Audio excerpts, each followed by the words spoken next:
Hi everyone, welcome back to my channel. If you are growing amaryllis in pots, you are in the right place. Today, we are tackling the 4 common questions about flower pots and repotting.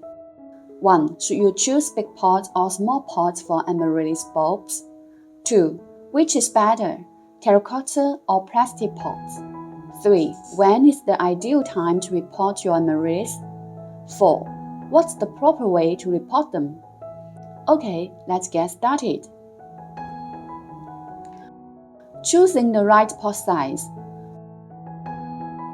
When planting amaryllis bulbs, the size of your pot really matters.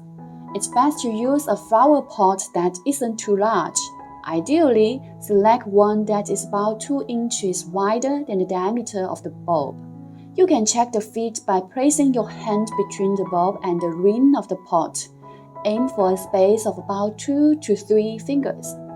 This snug fit encourages better blooming. Why avoid oversized pots? Larger pots hold more soil, which can retain excess moisture. The bottom soil might still be wet, while the upper layers are quite dry. The rule water when the top inch of soil gets dry may not comply with such a case. If you are an experienced gardener and the pot is placed in a well-ventilated spot, growing a small bulb in a big pot can be similar to planting in the garden bed or on the ground. Otherwise, you could risk overwatering. Remember, amaryllis doesn't like sitting in a wet or soggy condition. So, it's best to use a smaller pot for faster root establishment and better growth. When to use bigger pots? If you want a spectacular display, you can plant several bulbs in a larger pot. Just leave a 2 to 3 finger width between them. And if you have multiple baby bulbs and you don't want to separate them, it's advisable to use a bigger pot that provides enough space for their development. The pros and cons of terracotta versus plastic pots. Choosing between terracotta and plastic pots can make a difference for growing amaryllis. Each type has its pros and cons, so let's break it down to help you decide. With a natural look, terracotta pots offer an earthy, rusty aesthetic that many gardeners love. They are porous, allowing air to circulate through the soil, which helps avoid overwatering.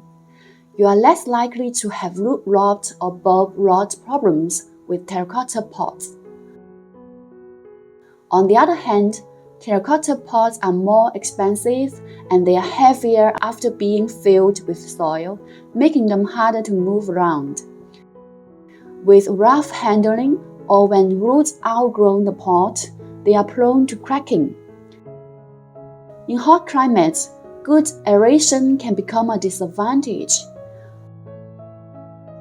As the soil dries out too fast, it requires more frequent watering.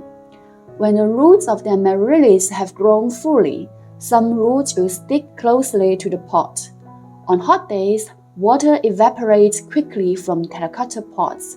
If watering is not done in time, the pot absorbs the moisture from the roots and soil, causing the roots attached to the pot walls to get damaged and dry out, which affects nutrient absorption.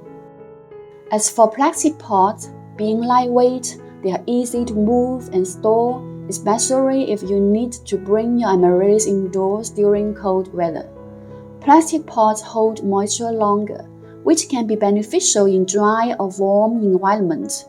Lastly, plastic pots are typically less expensive and more resistant to breakage.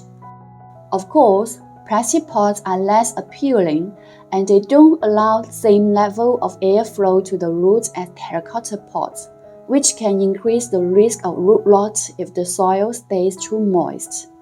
This makes it less friendly to beginners who are not sure about watering. Conclusion: which should you choose? If you tend to overwater or grow them indoors, terracotta pots might be your best bet. If you're in a dry or warm climate, or if you need something lightweight and low maintenance, plastic pots might be more suitable. Remember, no matter which type you choose, make sure your pots and soil medium have good drainage. When is the best time to repot amaryllis bulbs? As your amaryllis bulb grows, it may produce baby bulbs that crowd the pot, competing for space and nutrients.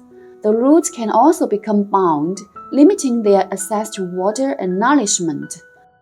Over time, the soil may compact, leading to poor drainage and loss of essential nutrients crucial for the bulb's growth and flowering.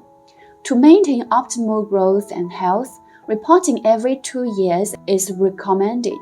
However, timing is key. The ideal time to repot amaryllis bulbs is after the dormancy period, typically in late winter or early spring. Repotting during this phase helps the plant prepare for its growth cycle. In warm climates, early autumn can also be a good time for repotting. Keep in mind 2 important rules. 1. Avoid repotting while the plant is blooming. Repotting during this stage can disrupt the flowering process. 2. Don't repot in extreme temperatures. High heat in summer can hinder root development, and cold winter temperatures will delay growth after repotting. How to repot your amaryllis bulbs? Repot amaryllis bulbs after dormancy are almost the same as repotting new bulbs. Cut away any old or dead roots, but keep the fresh, healthy ones. If the basal plate is thick, over 1 inch, trim it slightly to encourage root growth.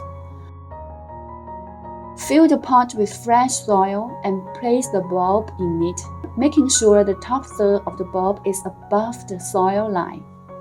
If you are repotting because the plant is root-bound and needs more space, choosing a pot slightly larger than the current one. Add fresh soil and mix in some fertilizer such as organic fertilizer, slow-release fertilizer at the bottom. Mix the fertilizers with the soil. To keep the soil intact, gently pat the sides of the pot to loosen the root ball. Carefully lift the plant out along with the original soil. Place the plant into the new pot and fill the sides with fresh soil. After repotting, give your plant a good drink of water and place it in a bright, airy location. Here's another example of repotting multiple bulbs. Start by placing some broken pieces of terra cotta over the drainage hole to prevent soil from leaking out. Next, mix the original soil with compost, sawdust, pit soil, sheep manure, cocoa coir, and bone meal to create a rich blend.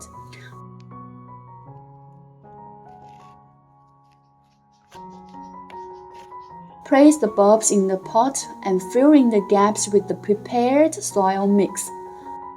After I finished, I noticed the leaves were a bit too unruly. Even though it wasn't the ideal time for pruning, I decided to trim them slightly, leaving about 5 inches of growth. Since we have a warm climate and mild winter, the bulbs can continue growing for several more months. After repotting, I'll be applying a bloom booster fertilizer every 1 to 2 weeks to encourage healthy growth. For more details on fertilizing, click the link in the top left corner. The mother bulb is 7 cm in diameter, accompanied by 9 smaller bulbs, each about 5 cm in diameter, and a few baby bulbs. In total, I've got around 10 mature bulbs that should bloom in the spring, producing at least 10 flower stalks. I'm really excited to see the results. That's all for today on pots and repotting. Hope you found this helpful. If you did, please give it a thumb up and share it with your fellow amaryllis lovers.